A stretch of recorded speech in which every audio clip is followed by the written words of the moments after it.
Wall, godown wall, boundary wall, garden carving, precast compound wall ఉత్పత్తులను తయారు చేసే మొట్టమొదటి పరిశ్రమ.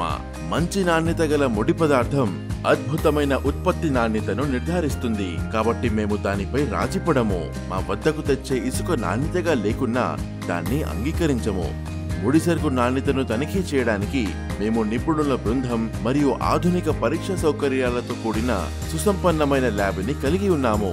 మేము వాస్తవానికి ఇక్కడ ప్రీకాస్ట్ ని కాదు, ప్రీ స్ట్రెస్ ని తయారు చేస్తాము. దీనికోసం మేము హై టెన్సైల్ వైర్ అంటే HT వైర్ ని ఉపయోగిస్తాము. దీని యొక్క ఒత్తిడిని భరించే సామర్థ్యం మార్కెట్లో ప్రబలంగా ఉన్న HB వైర్ కంటే ఎక్కువగా ఉంటుంది. ఈ విధంగా మేము మా ఉత్పత్తిని మాత్రమే కాకుండా నమ్మకాన్ని కూడా బలోపేతం చేస్తాము. తిరుపతి ప్రీ స్ట్రెస్ సాధారణ ఇటుక మోటార్ గోడ కంటే మెరుగైన ఎంపిక. దీని బలం సాధారణ గోడ కంటే ఎక్కువ. దీని నిర్మాణానికి చాలా తక్కువ సమయం మరియు డబ్బు పడుతుంది. దీని సరిహద్దు గోడ కూడా మన్నికైనది. నిర్మాణ నాణ్యతను నిర్ధారించడంతో పాటు సమాజం పట్ల మా విధులను కూడా నిర్వహిస్తున్నాము. మా పరిశ్రమలో పనిచేసే కార్మికులు తెలంగాణకు చెందినవారు. వారిలో ఎక్కువ మంది పరిశ్రమ పరిసర గ్రామాల నివాసితులు.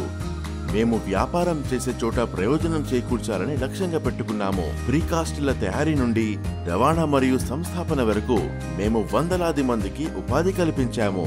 తిరుపతి ప్రీకాస్ట్, ట్రస్ట్, లెగసీ ఎప్పటికీ.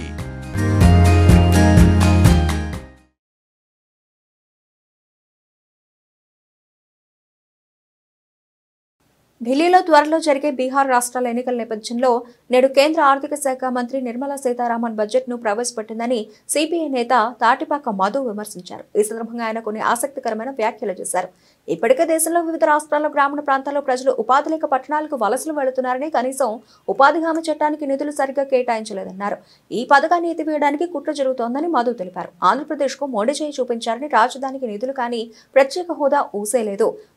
వస్తు సేవల పన్ను, పెట్రోల్, డీజిల్ రేట్లు తగ్గించలేదు. దీంతో సామాన్యుడికి పెనుభారంగా మారుతోంది.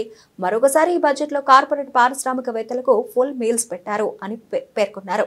కేంద్ర ఆర్థిక శాఖ మంత్రి నిర్మలా సీతారామన్ ప్రవేశపెట్టిన బడ్జెట్ ఇది పూర్తిగా ఢిల్లీ, బీహార్ ఎన్నికల బడ్జెట్.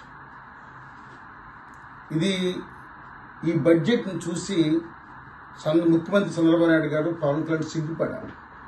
ఎందుకంటే ఈరోజు దేశంలో నరేంద్ర మోడీ ప్రధానమంత్రిగా ఉన్నారంటే దానికి ఇద్దరు కారణం. ఒకరు చంద్రబాబు నాయుడు, ఒకరు నితీష్ కుమార్. నితీష్ కుమార్కి మేలు జరిగింది. ఎందుకంటే విమానాశ్రయానికి మెరుగులు కానీ, గ్రీన్ ఫీల్డ్ ఎయిర్పోర్ట్ కానీ, ఇంకా అనేక విషయాలు వాళ్ళు ఇచ్చారు. బీహార్ చాలా ప్రకటించారు. కానీ ఈ రాష్ట్రానికి ఏం ప్రకటించారు? వేతన జీవులకి, మధ్యతరగతి వాళ్ళకి ఇన్కమ్ ట్యాక్స్ తగ్గించి ఏదో మేలు చేశారని చెప్తున్నారు పెంచి. కానీ వస్తు వినియోగంలో పెట్రోల్, డీజిల్ ధరలు ఈరోజు ఏం తగ్గించారు?